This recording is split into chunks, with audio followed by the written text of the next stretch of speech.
Sometimes in this fast world full of noise and rush, a small creature with oversized eyes and a curious smile captures the hearts of millions. It's not a celebrity, it's not a blockbuster, it's LABUBU. You've probably seen it. Those mischievous ears, the wide grin, the spark of adventure in its tiny figure. But the question isn't just why people are buying it. It's deeper than that. Why are people longing for it? Why do they hold it close like a secret from childhood? And why is it selling more now than ever before? So today, sit with me. Put the world aside for just a little while. Let's talk not just about LABUBU, but about what it reminds us of. Let's talk about why we cling to certain things, especially when life feels a little too heavy. Section 1. A mischievous smile in a serious world. I remember when I was a child, we didn't have much, but there was a doll, hand-stitched and worn from years of stories I told it. It didn't blink, it didn't talk, but it listened, and sometimes that's all we need. LABUBU, with its impish expression and wild tuft of hair, feels like that old friend who never grew up. And in a world where we are all told to grow up too fast, LABUBU reminds us that wonder is not just for the young. We're surrounded by calendars, deadlines, expectations. People speak of milestones as if life is a checklist. But LABUBU has no timeline, no job title, no purpose other than joy. It's mischievous, playful, and just a little odd. But aren't we all when we're honest with ourselves? And perhaps that's why so many of us reach for LABUBU now. It's not just a toy. It's a mirror, a small reminder that being human means being a little weird and a little wonderful all at once. Section 2. The comfort of something small. When my wife passed away, I remember sitting alone in our old house. The walls were full of silence, and I found myself hugging a sweater she left behind. Not because it could bring her back, but because it made the absence feel just a little less loud. LABUBU for some is that sweater, a comfort, a presence. In the shape of something small, people find security. It fits in the palm, but somehow fills the heart. We live in a world that feels uncertain. Prices go up, relationships go down, news flashes constantly. But none of it tells us how to feel safe anymore. So what do? We turn to the small. We find healing in what doesn't need to be explained.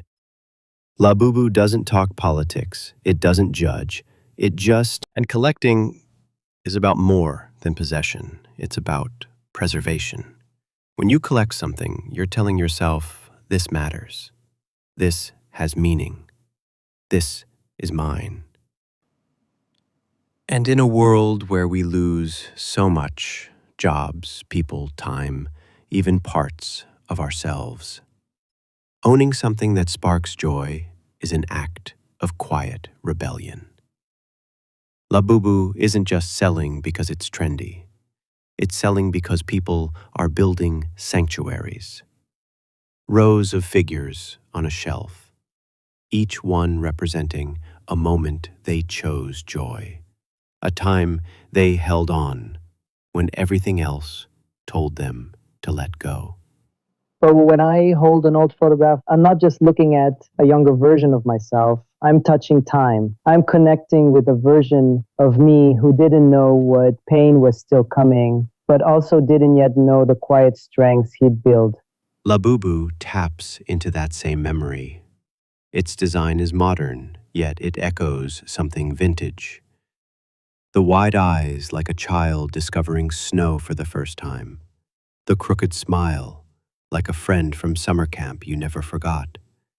It's whimsical, unpolished, real.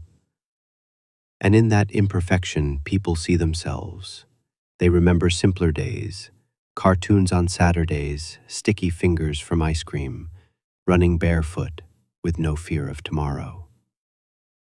LABUBU doesn't just sell because it's cute. It sells because it whispers, "Remember who you were before the world got so loud?" I once told my grandson, never let the world steal your softness. He laughed. But a year later, he came back holding a labubu. He said, Grandpa, I think I finally get what you meant. LABUBU isn't mainstream. It's quirky, strange, even unsettling to some. But maybe that's the point. We live in a world where we're told to be strong, to move on, to toughen up. But LABUBU? It dares to be silly, to be soft in a world of sharp edges. People buy it not because it's perfect, but because it isn't. And maybe, just maybe, they see themselves in that. A little scarred, a little unusual, still smiling. I don't know what you're going through right now, but I do know this. Sometimes we hold on to things, not because of what they are, but because of what they remind us we still are. Maybe you're tired. Maybe you've lost something you can't name. Maybe you've forgotten how to play. And then you see this little creature, wide-eyed, grinning, a little wild, and something inside you softens.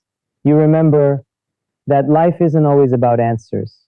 Sometimes it's just about the feeling, the way your chest feels a little lighter, the way you smile without knowing why, the way you whisper to yourself, it's okay to feel, it's okay to be me. If this story reached a quiet part of you, a part the world forgot to see, then maybe you'll share it with someone else who's forgotten how to feel.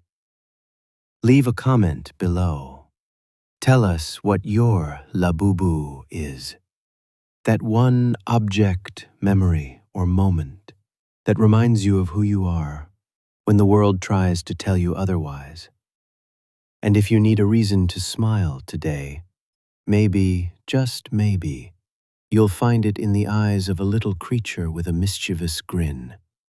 Until next time, stay gentle, stay human, and remember, even the smallest things can carry the heaviest hope.